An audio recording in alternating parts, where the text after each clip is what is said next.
have you heard about the legends surrounding the making of The Wizard of Oz? I mean, there's just so many rumors in general about The Wizard of Oz. Oh, we could talk about that all day. I mean, I've researched this stuff since the time I was a little kid. I'll get you, my pretty. Definitely heard about the burning of Margaret Hamilton. Yeah. She caught fire once unintentionally. I definitely know of the makeup situation that happened with the Tin Man. Heard about the Munchkin hanging. I've heard that a small person hung themselves on set. The list goes on and on and on and on and on. I think it's a part of the legacy.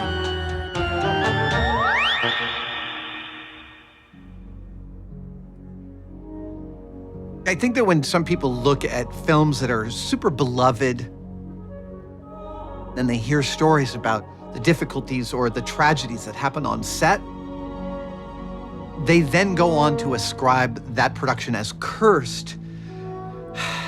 Because it's hard to hear these stories of tragedy. And you want to believe that at least someone or something is in charge. Because the reality is no one's in charge and the universe doesn't care about you, but that is too crushing to encompass with our minds. So we come up with ideas like that production is cursed because it makes us feel a little bit better about the terrible things that might have happened on the set. When I was 5, I sat down and watched Wizard of Oz. Everybody had a great night, but I had the life-changing experience. The characters and the fantasy and the songs, I just kind of bought into all of it. You don't choose these things, they choose you. And that's a statement that I think anybody watching this who has any kind of passion for anything can comprehend. What The Wizard of Oz is about is not a question I have actually considered, and that's amazing to me. There are lots of theories. People thought that the yellow brick road was something to do with the gold standard. Society had been through some really difficult times with the Depression and then the war. People were forced to move all over the place. And then we still had lots of first-generation immigrants who'd come in the 1910s and 20s. They had to leave their homes and knew they would never be able to go back. Here was Judy. She was disrupted. She was off in a whole nother world, just like the population in the country. And the whole tension was she couldn't go home. Close your eyes and tap your heels together 3 times. But suddenly, through magic, she is able to go home, and she is sort of like a surrogate for the American population. There's no place like home. They went out of the movie with some sense of redemption. At least Judy got home. I think it's about the way in which human beings trust each other to lead each other through the world. Yeah. Because the wizard's not inherently a bad guy, but he has a lot of power. And power corrupts. That's absolutely true. It was made in 1938, and it opened on August 17th, 1939, and America was at the cusp of a world war. Now fly! Fly!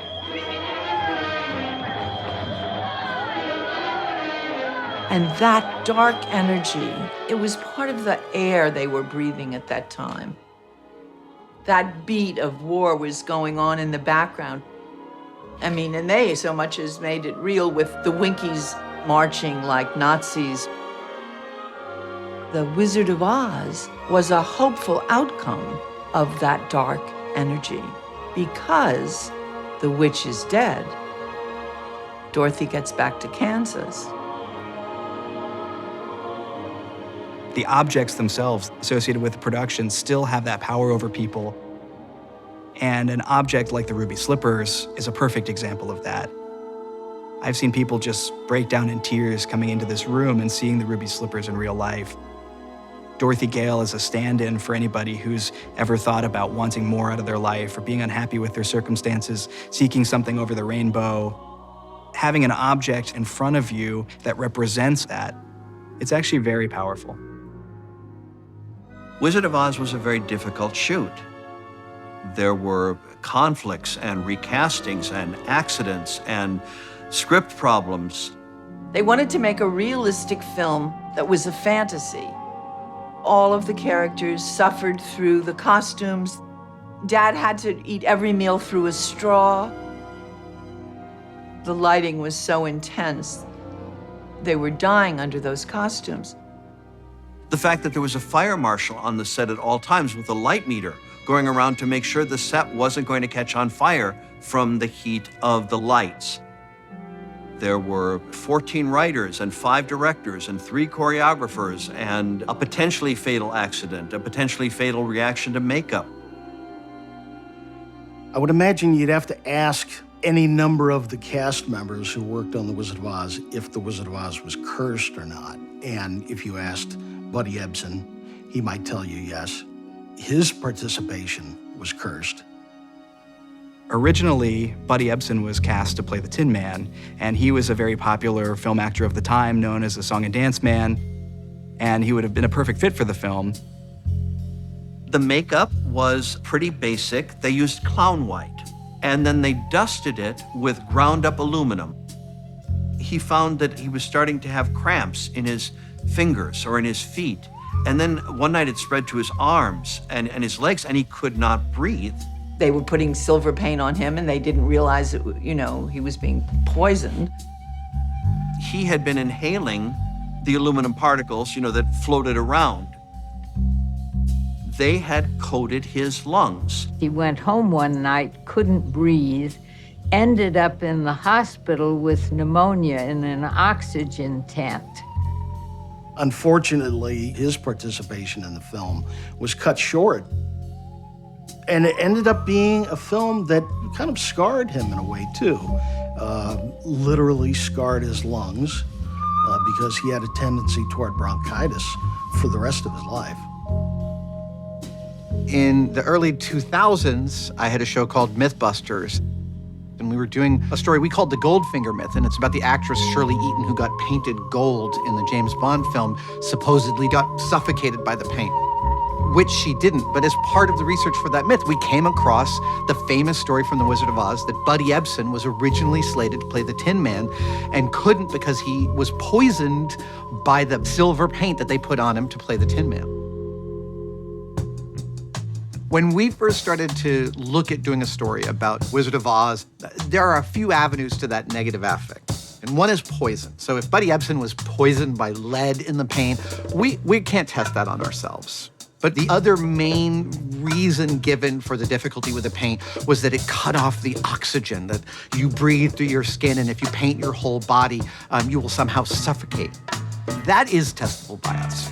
The suffocation is something that we can creep up on. We have an EMT on set. We can make sure our pulse oxygen levels are up to snuff, and that is the aspect of the story that we tested. This is the exact stuff that they were using on the Tin Man, which was just a pure aluminum powder.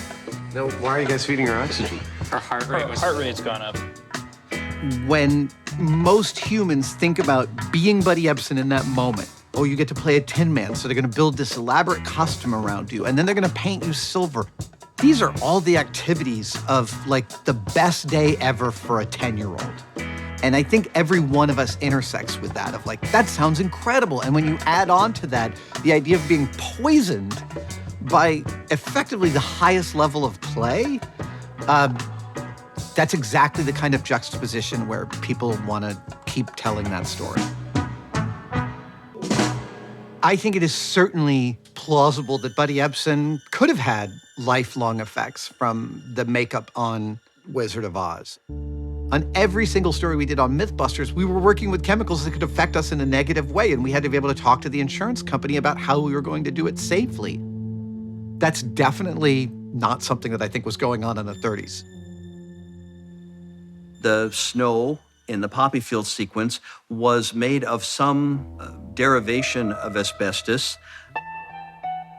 Nobody thought that this was damaging. They were doing things the best way they knew how 80 years ago, and they were doing them as safely as they thought they could. A lot of the special effects that were used in The Wizard of Oz were experimental. They were put into The Wizard of Oz for the first time on film. Buddy Ebsen was a guinea pig for a new kind of makeup, and it cost him the film. There was another rumor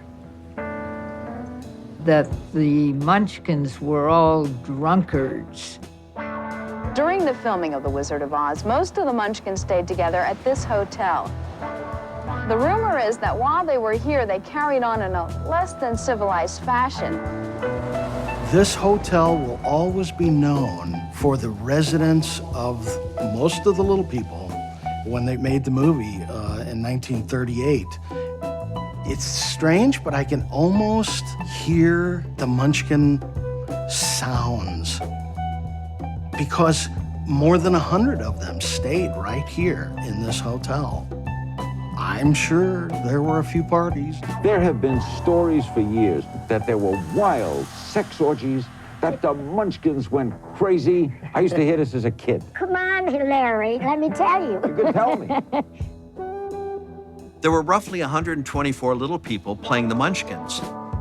And the stories about the orgies, the drunken parties, the misbehavior tend to be painted in the broadest strokes possible and incriminate 124 people. There were maybe a half a dozen or 10 who were rowdy, and there were things that did happen. One of the Munchkins brought a gun to the set.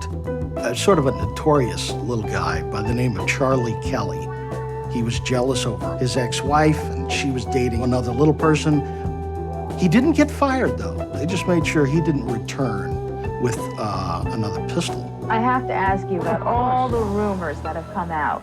And the rumors are that all the little people got drunk every night. No, that's stupid. Really, they didn't. Where do you think these rumors came from, then? The great Judy Garland. On a TV special in 1967, Judy Garland said the Munchkins on the Wizard of Oz set were drunks. There was nothing like the drunken stories that Judy Garland sort of pinned on them in one of her inebriated moments on the Jack Parr show. They were drunks. They were little drunk. And they put them all in one hotel room. Not one room, one hotel in Culver City. Yeah. And they got smashed every night, and they'd pick them up in butterfly nets. Because it came from Judy Garland, I think people may have thought, well, she was there, she would know. As much as they loved Judy Garland, and they really did, the Munchkin actors had to suffer with that story over the years. And they weren't happy about that. As much I love Judy, when she made that statement on Jack Parr show, Judy had a couple of belts in her, and she was trying to be funny. And when you're trying to be funny and you don't know what to say, you're going to pick on the little people. Now, I've heard stories. Don't you believe it? Really? That's one thing I hate, them stupid stories. You mind if I say something? If I was 6 foot tall, I'd go to every one of those guys that wrote those stupid things. You know, it was awful. I'd have grabbed them up against the wall and said, you know what you did? Bang! The Munchkins got really irritated by questions like that. Rumors of sex orgies. Oh, that's a lot of BS. While there probably were parties, it was nothing like what was portrayed in the movie Under the Rainbow. Under the Rainbow is a great, great, great movie and very misunderstood, but movie buffs know the truth about it. Hey guys, this is Greg Turkington with the Victorville Film Archive. You had brought with you a copy of Under the Rainbow. And I have 5 copies of that, but I brought one. This is Under the Rainbow. This is sort of the definitive making of the Wizard of Oz movie. If you like Chevy Chase, this is one of his best movies. And of course, Carrie Fisher, we all love her as Princess Leia. But she shone bright, not only in Star Wars movies, but also here in Under the Rainbow, the true story of the Munchkins. I'm Steve Rash. I'm director of a film called Under the Rainbow. The film turned out to be about the Munchkins tearing up the Culver Hotel during the filming of The Wizard of Oz, with a story overlaid about a Secret Service agent, a paranoid Duke and Duchess, an assassin, a Japanese spy, a German little person spy, I didn't think people would believe that the Munchkins would be swinging from the chandeliers and would tie up the hotel manager and run amok. They probably thought that it wouldn't perpetuate it that much, but it did. I had not seen Under the Rainbow in at least 20 years. This last 12 or 14 hours since seeing it again after 20 years has kind of shaken me.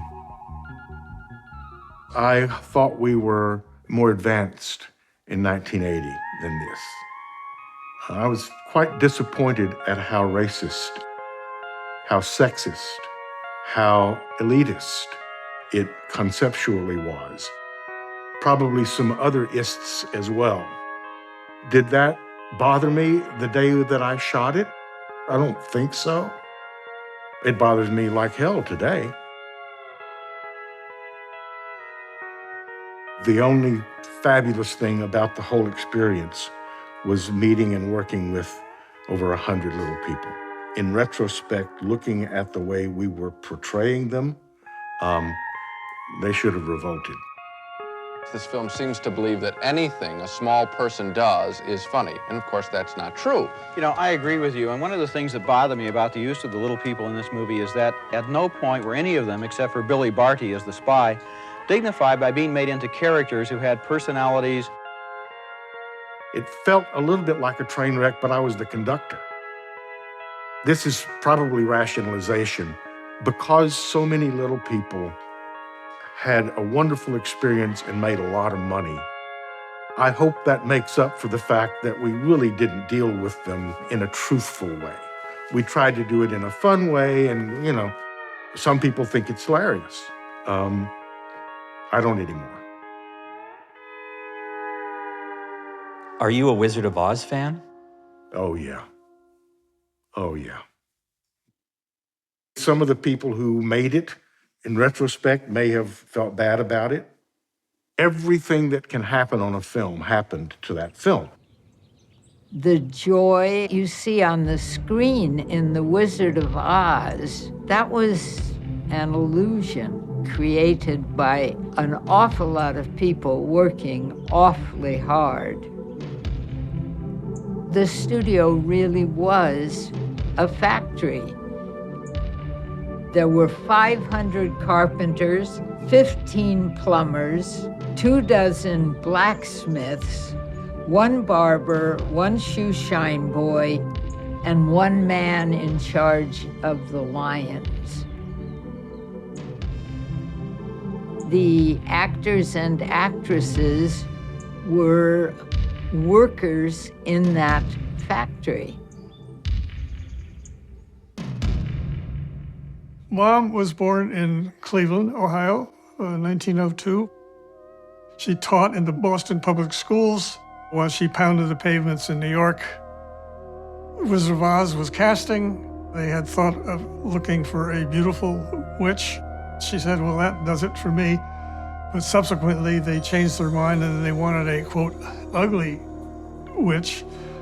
And Mother said, well, of course they would have thought of me.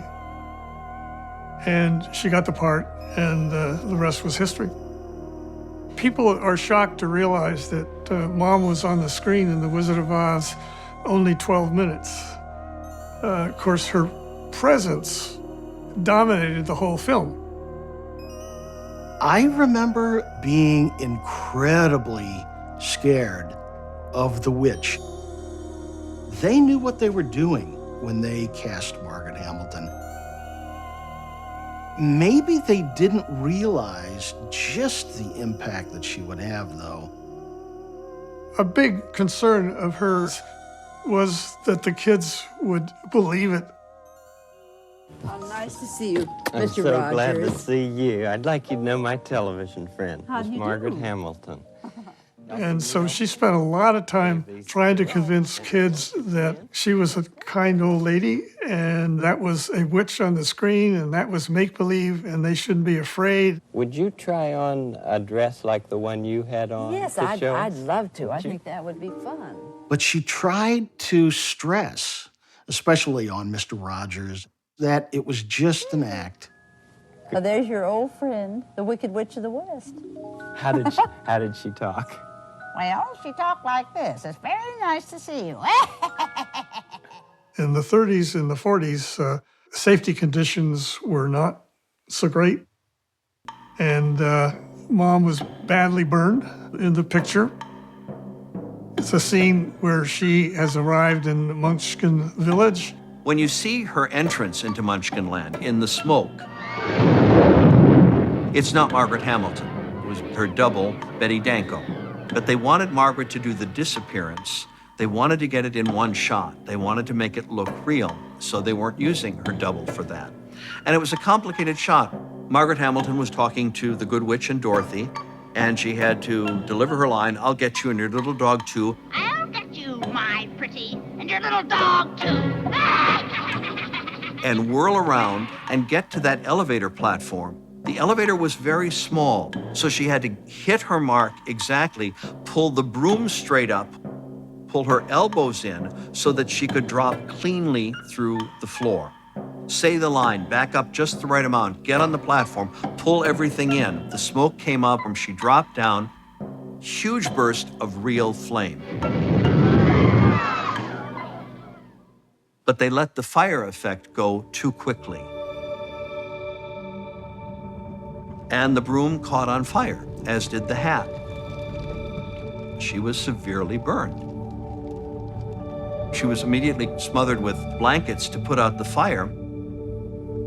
What she ultimately ended up having was third-degree burns on her hand and second-degree burns on her face.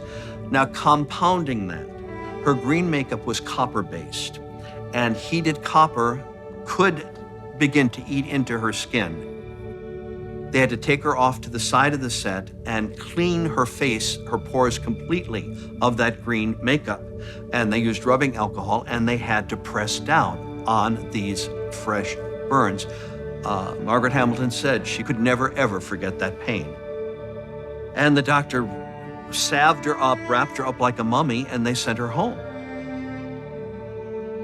She was very concerned what my reaction was going to be. I was 3 years old at that time. She called ahead to my nanny and said, "Look, I'm coming home. Tell him that I have a new costume. I look just like a mummy. And I'm really excited to show him this costume. And as soon as we get home and I get in bed, you have to bring him in so he can see this." And I still remember being brought into her room. And here was Mom, bandaged everywhere, particularly all over her face with this couple of slits for her eyes. And she said, "How do you like my new costume?" And I said, "Gee, that looks kind of neat." And she handled that whole situation so that it was never any trauma for me. When she did go back, 6 weeks later, the first thing they wanted her to do was a flying scene on the broom with the smoke coming out behind. They said, "Maggie, we just have this broom with a little gasoline engine on the back." She was filming a skywriting scene, and they positioned a pipe that would blast fire right beside where she sat on the broom. The wardrobe man brought up a costume to her and said, "This is your fireproof costume." She went, "Whoa." She just refused. She said, "I'm not going to do it." So Margaret Hamilton's stunt double, Betty Danko, agreed to do the scene. Betty Danko got in the costume, the makeup, put her on the broom, started the wind machines, told her, "All right, action, push the button, Miss Danko." And she pushed the button, and the smoke mechanism at the back of the broom exploded. And that thing blew up. She went one direction, the broom went the other direction. There were flying metal pieces that embedded in her leg, and she was in the hospital for a while. Any kind of legend, good or bad, is going to travel. The important thing, though, is to separate the legend and the myth from the truth.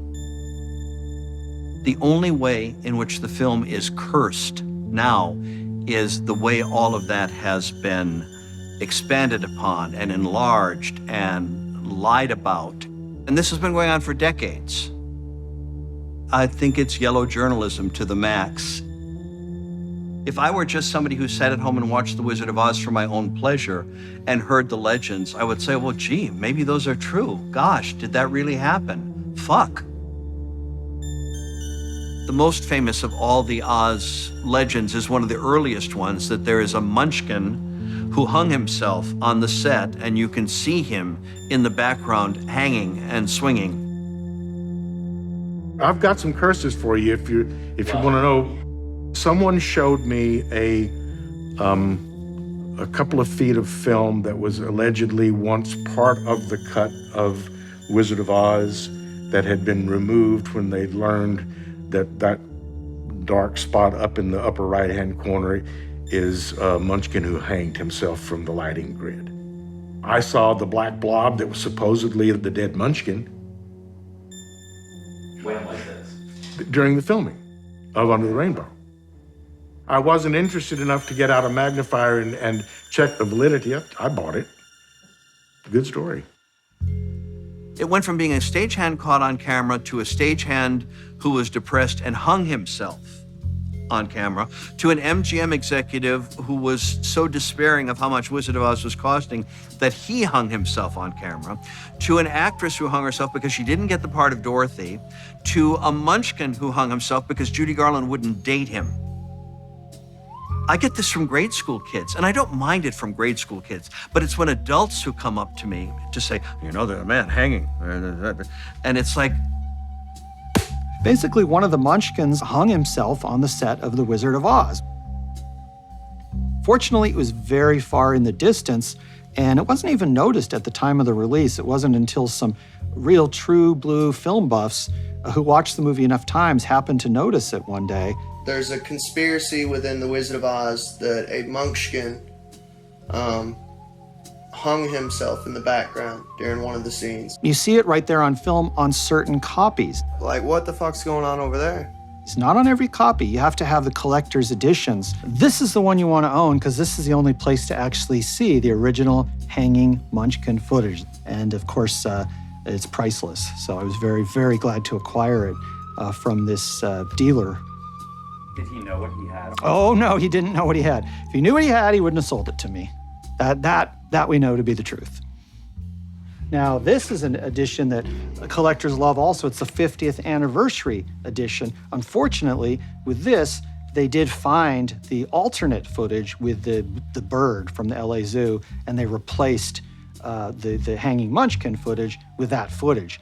We tried to get like the original copy. It's the oldest copy we found. It's literally VHS. And like I said, this is the remastered version. Now they say it's a bird.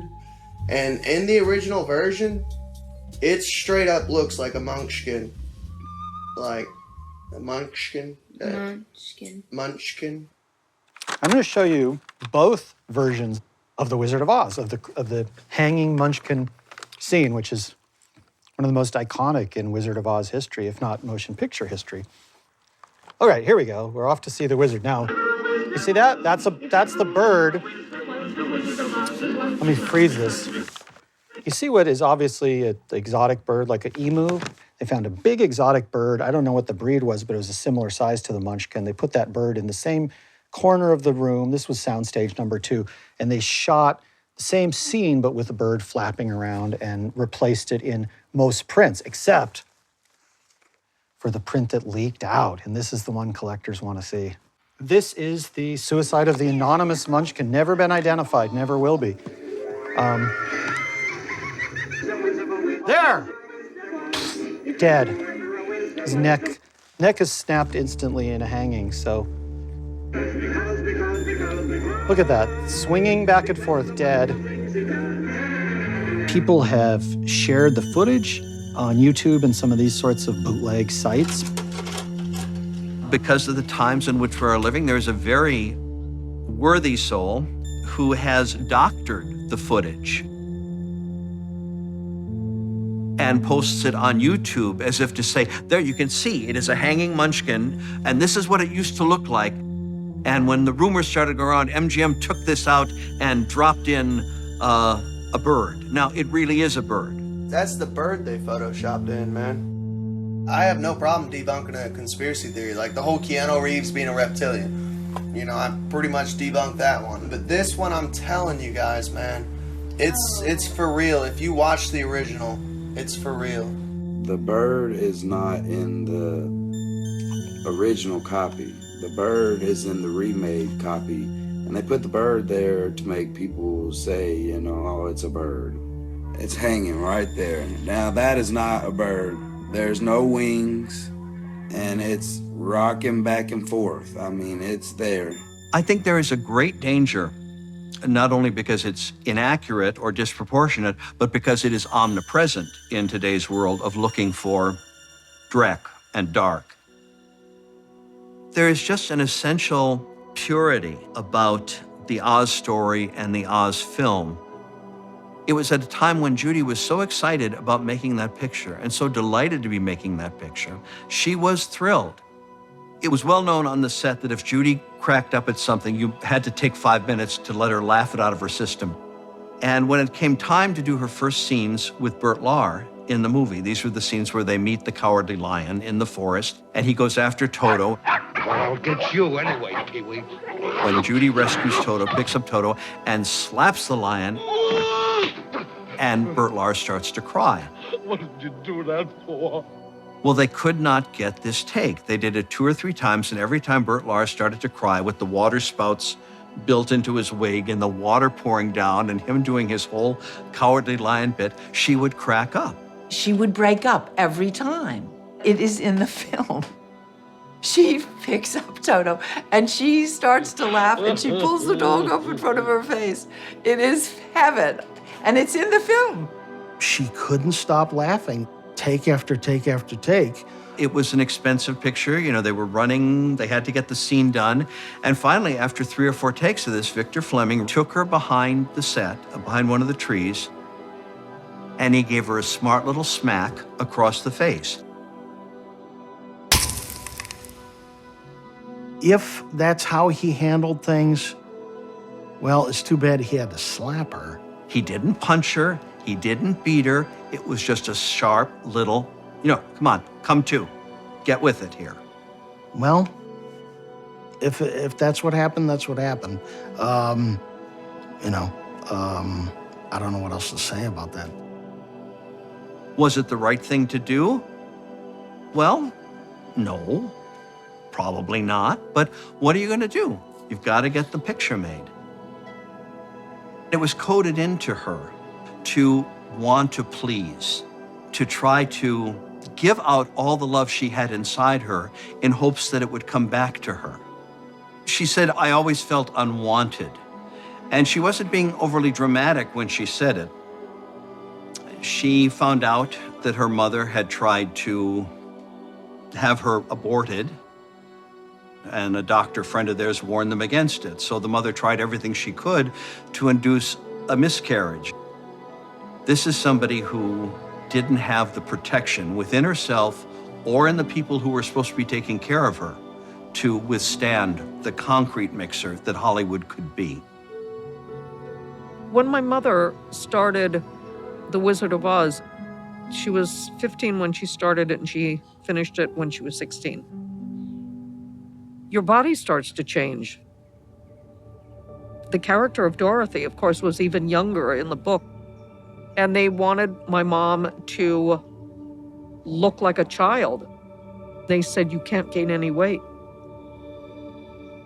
She had no idea that the studio had asked some of the doctors who worked at the studio to give her what they called energy pills and or pep pills, so that she would keep that childlike figure. Pep pills are names for a great variety of barbiturates and prescription drugs. The young pill addict can move from sedatives like Doradin, Red Devils, to amphetamines. That would cut her appetite, and that would give her a little bit of energy. And then when my grandmother said she can't sleep at night, then they gave her a sleeping pill, and they didn't go out to harm her. They didn't know what they were doing. They had no idea about addiction. They had no idea about how this would harm people. She developed a dependency on them. That nobody knew a dependency was probable. I've never blamed the studio for what happened to my mom as far as the addiction that encompassed her adult life, because the studio would never go out to harm its biggest moneymaker. You were a product. The actors were never really truly thought about as people. They were part of the factory. We know that the studio did harm. We know that now. We know that amphetamines, and we know that sleeping pills, you don't give that to kids. We know that. They didn't know that then. And even if they did, would they have cared? I don't know. I don't know. They got around the child labor laws. They did harmful things. My mother had breakdowns at MGM because she went from movie to movie to movie to movie to movie. She never had a vacation. But again, I don't think you can blame people for ignorance. We all now know about the world of addiction. They didn't. When I started to dabble in the world of cocaine and alcohol, I realized that once I found out about my family history, that I fit right in. And now that I've been sober 34 years, I think to myself, that's why this happened. It happened to her, it happened to me, and it was incredibly fulfilling to find out that I didn't have to blame myself, and I didn't have to blame her, and that I learned to forgive, but you don't have to learn to forget.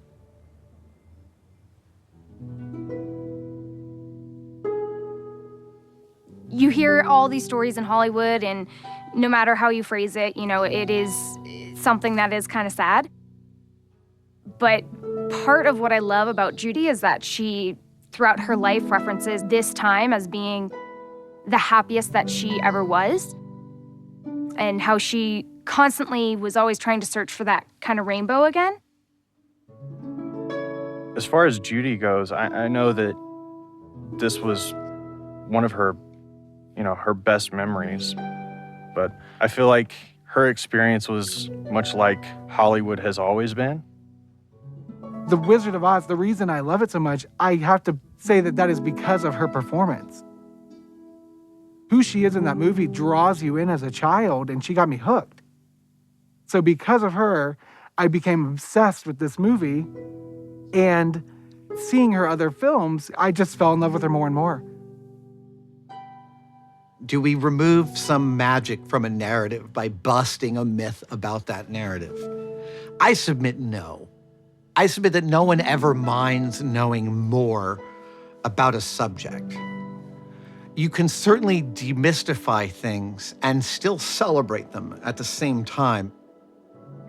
I take it as axiomatic that humans, as explorers, are evolutionarily driven to find the truth of things.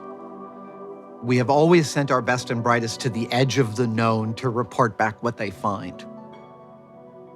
While some people may complain that in telling the true stories about some narrative, we're somehow reducing some of its magic, I don't think that's true for most people. I wouldn't necessarily attach the term cursed to The Wizard of Oz. There were elements of it that might have been a little cursed, but the blessing that film was to the cast and to the American cinema. I just don't think you could call The Wizard of Oz entirely cursed. That's certain. I think if people think it's a sad film, it might be because of what happened to Judy Garland. Her experience at MGM led, in some sense at least, to a life that had ended in her mid-40s.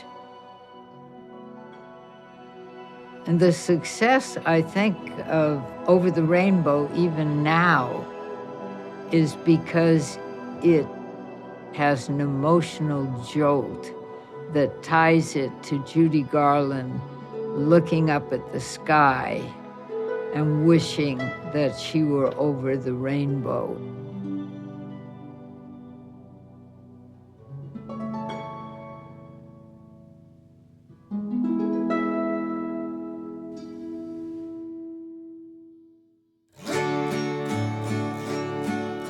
The world outside my window is a world of color I see. Fiddly-dee, outside my window is a world of color I see. Rainbow, rainbow, rainbow round me. Rainbow, rainbow, rainbow round me. The sky outside my window is as blue can be. Fiddle-dee-dee, outside my window is as blue can be. Rainbow, rainbow, rainbow round me. Rainbow, rainbow, rainbow round me.